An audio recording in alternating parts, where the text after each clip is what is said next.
Assalamualaikum warahmatullahi wabarakatuh. Kembali lagi di channel Jontas, Joni Tasya Creator. Di video kali ini saya akan membahas tentang 5 kategori jenis konten yang dilarang oleh YouTube.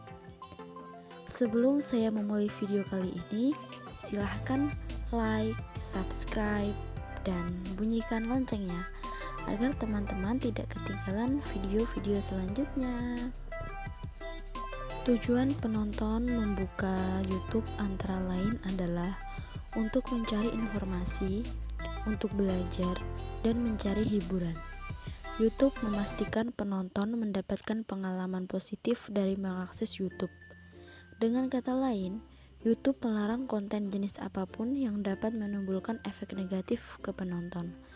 Dan kabar buruknya, terkadang ketika kita berniat baik untuk berbagi informasi, mengupload sebuah video ke YouTube, tanpa sadar video yang kita upload mengandung konten yang dilarang oleh YouTube atau melanggar kebijakan YouTube, dan apabila kita mengupload konten yang melanggar kebijakan YouTube, maka resiko terburuknya adalah YouTube akan menghapus channel kita. Oleh karena itu, di video kali ini, saya akan menjelaskan sedetail mungkin konten-konten jenis apa saja yang dilarang oleh YouTube untuk kita upload. Secara garis besar, ada 5 kategori jenis konten yang dilarang oleh YouTube, antara lain scam atau penipuan, kemudian konten sensitif, kemudian konten kekerasan atau berbahaya, lalu barang yang melanggar hukum, dan yang terakhir yaitu misinformasi. Jadi totalnya ada 5 kategori, dan mesin kategori ini nanti ada perinciannya masing-masing lagi. Oke, akan saya jelaskan satu persatu ya teman-teman. Yang pertama yaitu scam atau penipuan. Scam dan penipuan ini dibagi lagi ke dalam beberapa bagian. Yang pertama yaitu scam alias menipu penonton. Contohnya seperti apa, Mbak? Contohnya adalah kasus yang sempat viral kemarin, yaitu tentang platform trading ilegal. Kasus itu termasuk salah satu bentuk penipuan atau scam, karena si pembawa acara atau pemilik channel itu menjanjikan sesuatu yang berlebihan dengan resiko yang sangat tinggi. Contoh lain, misalnya nih, saya menjanjikan ke teman-teman untuk menyetorkan ke saya minimal 1 juta rupiah, dan bulan ke depan saya akan mengembalikannya 1.300.000. Saya menjanjikan keuntungan 30% kepada teman-teman, dan teman-teman nggak tahu perputaran uangnya ini untuk apa. Dan setelah 30 hari, saya tidak bisa memberikan uang itu atau tidak bisa memenuhi janji saya, itu termasuk konten penipuan ya teman-teman. Contoh, konten penipuan yang lain. Misalnya nih, teman-teman mengadakan giveaway. Teman-teman menaruh link giveaway-nya di deskripsi, kemudian meminta penonton siapa yang mau giveaway. Silahkan klik link yang ada di deskripsi, dan setelah diklik, ternyata link tersebut mengarah ke sebuah virus atau ke sebuah konten sensitif dan lain sebagainya. Kasus seperti ini juga termasuk penipuan ya teman-teman. Dan ketika teman-teman melihat konten jenis penipuan seperti ini, teman-teman bisa melaporkannya. Atau misalkan teman-teman adalah korban, teman-teman sudah menyetorkan uang dan ternyata uang itu nggak dikembalikan, teman-teman bisa melaporkan channel tersebut. Kemudian yang termasuk ke dalam konten penipuan yang kedua yaitu peniruan identitas channel. Misalnya, kita meniru profil channel seseorang menggunakan foto profil yang sama, foto banner yang sama, dan tampilan keseluruhan channel itu sama, identik dengan channel yang ditiru. Tidak harus persis sama ya teman-teman. Ya pokoknya sudah mencakup foto yang sama, namanya yang sama, iya kan? Dan kecenderungan isi video yang sama. Seperti itu sudah termasuk pemalsuan identitas channel. Misalnya, saya membuat channel baru, saya pakai fotonya Atta Halilintar. Kemudian bannernya juga Atta Halilintar. Kemudian nama channelnya juga Atta Halilintar. Isi-isinya itu adalah video potong-potongan tentang Atta Halilintar. Itu juga sudah termasuk peniruan identitas ya teman-teman. Kasus seperti ini pun juga sudah pasti akunnya akan dihapus oleh YouTube, karena konten jenis ini termasuk konten yang dilarang. Ini berlaku tidak hanya untuk peniruan identitas channel. Misalkan kita menirukan identitas pribadi seseorang, itu juga tidak boleh. Contoh misalnya nih, ada seorang public figure bernama X. Misalnya dia tidak memiliki channel YouTube, tapi dia punya platform sosial media yang lain.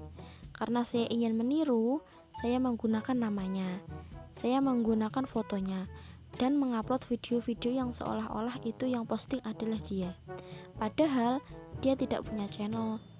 Nah, ini termasuk peniruan identitas pribadi, dan ini dilarang juga oleh YouTube. Risiko terburuknya adalah channel kita akan dihapus tanpa ampun. Kemudian yang termasuk ke dalam konten penipuan yang ketiga, yaitu membeli subscribe, membeli views, atau sangat-sangat dilarang oleh YouTube.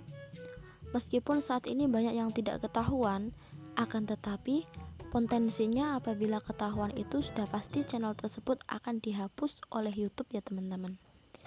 Jadi daripada teman-teman membeli subscribe, membeli view, seandainya pun gak ketahuan itu gak akan bisa bertahan lama, gak bisa untuk jangka panjang. Dan kalau ketahuan, sudah pasti channel kita akan diangkut oleh YouTube. Jadi kita membuat channel kita yaitu dengan membangun channel untuk jangka panjang ya teman-teman. Kita pilih jalan yang aman-aman saja, yang sudah pasti tidak melanggar kebijakan YouTube. Termasuk juga jika channel teman-teman memberikan link yang mengarahkan kepada sebuah situs, di mana situs tersebut adalah situs jual beli subscriber, jual beli viewers, itu juga termasuk sebuah pelanggaran melanggar kebijakan YouTube. Jadi, dalam membuat channel, pastikan teman-teman itu terbebas dari pelanggaran-pelanggaran yang termasuk dalam kategori penipuan scam ini. Kemudian, kategori yang kedua yaitu konten sensitif. Apa saja sih yang termasuk dalam kategori konten sensitif? Nah, yang pertama terkait dengan seksual. Segala bentuk konten vulgar yang dimaksudkan untuk memberi kepuasan seksual itu tidak diizinkan oleh YouTube, baik itu pornografi maupun sukarno aksi. Segala sesuatu berkaitan dengan porno aksi dan pornografi itu dilarang untuk dijadikan konten. Dan untuk konten jenis ini, percayalah teman-teman, itu nggak butuh waktu yang lama. YouTube pasti akan menemukan dan pasti akan menghapus. Karena apa, Mbak? Karena akan banyak orang yang melaporkan untuk konten jenis ini yang terkait dengan pengubaran secara vulgar alat kelamin, entah itu payudara atau bokong, pokoknya yang terkait dengan seksual. Kemudian yang termasuk dalam kategori konten sensitif yang kedua yaitu keselamatan anak. Contohnya nih, eksploitasi seks anak di bawah umur itu tidak diperbolehkan. Selain akan mendapat sanksi dari YouTube, kasus ini juga akan mendapat sanksi dari pihak hukum ya teman-teman. Kemudian video yang menunjukkan suatu tindakan berbahaya yang sangat beresiko dan melibatkan anak di bawah umur itu tidak diperbolehkan. Jadi memang untuk konten yang di dalamnya itu terdapat anak-anak itu sangat sensitif, rawan sekali. Banyak orang yang nggak ngerti ketika mereka membuat konten dan melibatkan anaknya. Contohnya, misalkan membuat konten mengendarai mobil. Di situ ada teman saya pernah melihat membuat tutorial mengendarai mobil. Nah, dalam video tersebut dia memangku anak kecilnya. Itu juga termasuk sudah melanggar kebijakan YouTube ya teman-teman. Apalagi terkait dengan keselamatan anak kecil. Kemudian yang termasuk dalam kategori konten sensitif selanjutnya yaitu tindakan yang terkait dengan bunuh diri atau tindakan menyakiti diri sendiri. Itu juga dilarang oleh YouTube ya teman-teman. Seperti contoh, misalnya nih, teman-teman ingin mendapatkan banyak view, ingin mendapatkan banyak penonton, teman-teman melakukan live streaming di situ. Teman-teman melakukan aksi yang melukai diri sendiri, entah dengan alat apapun itu. Itu juga sangat dilarang oleh YouTube. Seperti itu termasuk konten sensitif. Meskipun banyak orang yang suka dan memang ingin menonton adegan tersebut, akan tetapi konten tersebut dilarang oleh YouTube. Kategori yang ketiga yaitu konten kekerasan atau konten berbahaya. Jadi, YouTube tidak mengizinkan kepada segala jenis konten yang mendorong aktivitas berbahaya atau ilegal yang dapat menimbulkan cedera fisik, seri, atau kematian. Contohnya itu seperti apa video challenge-nya? Misalnya, challenge berenang bareng buaya, challenge tidur bareng ular. Itu termasuk konten yang beresiko berbahaya yang dapat mengakibatkan kematian. Contoh lagi yang kedua, yaitu konten prank. Misalkan teman-teman membuat konten yang tujuannya adalah mengeprank seseorang, sedangkan konten prank tersebut itu sangat berbahaya dan sangat mengancam yang dapat menimbulkan depresi atau tekanan emosional yang berat kepada orang yang diprank. Kasus seperti itu juga dilarang oleh YouTube. Kemudian selanjutnya yang termasuk dalam konten berbahaya atau konten kekerasan yaitu membuat tutorial atau membuat petunjuk untuk membunuh atau melukai orang lain. Apapun tutorialnya, jika tujuannya adalah untuk membunuh atau melukai orang lain, maka itu termasuk konten kekerasan. Kemudian selanjutnya, konten penggunaan atau pembuatan narkoba. Ini juga sangat dilarang. Jelas banget ya teman-teman, tidak hanya YouTube yang melarang, tapi akan menjadi musuh semua orang, termasuk aparat hukum. Kemudian selanjutnya, yang termasuk ke dalam konten kekerasan atau berbahaya yaitu ujaran kebencian. Ini juga sangat dilarang oleh YouTube ya teman-teman. Yang saat ini marak terjadi ya di dalam halaman kebijakan bantuan YouTube. YouTube telah menginformasikan bahwa YouTube akan menghapus segala jenis konten yang menyerukan kekerasan atau kebencian terhadap individu atau kelompok berdasarkan salah satu atribut antara lain kasta etnis, kewarganegaraan, ras, agama, orientasi seksual, korban peristiwa kekerasan, dan keluarga. Mereka itu dilarang oleh YouTube ya teman-teman. Kemudian selanjutnya yang termasuk dalam kategori konten kekerasan dan berbahaya adalah cyberbullying. Contohnya seperti apa Mbak? Misalkan kita membuat konten yang isinya adalah ejekan berkepanjangan atau penghinaan secara kejam. Misalnya nih, rasis seperti itu terhadap suatu individu ataupun kelompok. Misalnya kita tidak suka dengan seseorang public figure, misalnya kita terus-terusan membuat konten yang negatif tentang dia, kita mengolok-olok dia, kita menghina dia dalam kurun waktu yang panjang, itu juga dilarang oleh YouTube. Termasuk juga penghinaan terhadap sebuah kelompok, baik itu suku, agama, ras, itu juga tidak diperbolehkan. Kemudian kategori jenis konten yang keempat yang dilarang oleh YouTube adalah barang yang diatur oleh hukum. Yang termasuk dalam kategori barang yang diatur oleh hukum antara lain menjual barang atau jasa ilegal yang diatur oleh hukum.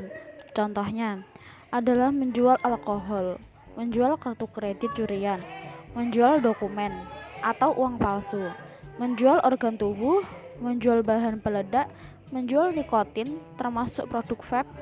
Kasus seperti itu juga tidak boleh ya teman-teman. Banyak orang yang gak ngerti. Kemudian situs perjudian online, lalu obat-obatan tanpa resep dokter, pelayanan seks atau pendamping seksual, layanan medis tanpa izin, penyelundupan manusia, dan lain-lain. Semua itu termasuk dalam penjualan barang atau jasa ilegal. Kemudian selanjutnya, yang termasuk ke dalam kategori barang yang diatur oleh hukum adalah menjual senjata api atau aksesoris. Senjata api adalah segala bentuk jual beli senjata api di YouTube, itu dilarang. Termasuk juga spare part senjata api seperti amunisi magazin, peredam suara, itu semua tidak diperbolehkan. Kemudian kategori konten yang dilarang yang terakhir yaitu jenis konten yang mengandung misinformation. Misinformasi ini bahasa populernya adalah hoax. Jadi, kita tidak boleh menyebarkan informasi hoax melalui platform YouTube tentang apapun itu, seperti tentang berita politik yang kita palsukan, yang kita misinformasikan, yang kita edit sendiri tanpa sumber, itu juga dilarang oleh YouTube. Kemudian konten-konten yang memberikan informasi yang sifatnya meresahkan masyarakat, padahal informasi tersebut adalah informasi palsu. Itu juga termasuk dalam konten hoax atau misinformasi. Dan tentu resiko terburuknya adalah jika kita mengupload konten-konten hoax atau konten-konten misinformasi, channel kita pasti akan dihapus oleh YouTube. Itulah 5 kategori jenis konten yang dilarang oleh YouTube, bahkan dilarang keras. Dari beberapa contoh kasus yang saya sebutkan, mungkin YouTube tidak akan langsung menghapus channel, mungkin akan memberikan peringatan terlebih dahulu. Misalnya, peringatan pertama, peringatan kedua, baru menghapus channel. Tapi ada juga kasus-kasus tertentu di mana YouTube langsung menghapus channel kita tanpa pemberitahuan. Kita tidak pernah tahu kasus yang mana yang akan mendapatkan peringatan dan kasus yang mana yang akan langsung dihapus oleh YouTube. Jadi, untuk amannya sebaiknya kita menghindari untuk mengupload video dengan jenis konten yang sudah saya sebutkan kategorinya tadi. Tujuan kita membangun YouTube adalah untuk jangka panjang ya teman-teman. Jadi kita cari jalan-jalan yang aman saja. Masih banyak banget jenis konten selain konten yang dilarang ini. Yang bisa kita angkat konten edukasi, konten hiburan, konten panduan, konten motivasi, atau tutorial seperti Jontas Kreator ini. Ada banyak banget loh teman-teman yang dapat memberikan efek yang positif kepada penonton. Jadi ingat sekali lagi ya, tujuan awal menonton membuka YouTube adalah untuk mencari informasi, untuk belajar, dan untuk mencari hiburan. Jadi sebisa mungkin kita memenuhi apa keinginan penonton dengan memberikan ketiga hal ini, yaitu informasi yang benar, kemudian panduan belajar, atau konten hiburan. Paham ya teman-teman? Apabila ada yang belum paham atau ada pertanyaan terkait dengan kategori yang saya sebutkan tadi, teman-teman bisa menanyakan di kolom komentar. Buat teman-teman yang belum subscribe, silahkan subscribe dan bunyikan loncengnya agar tidak ketinggalan video-video selanjutnya. Terima kasih. Wassalamualaikum warahmatullahi wabarakatuh.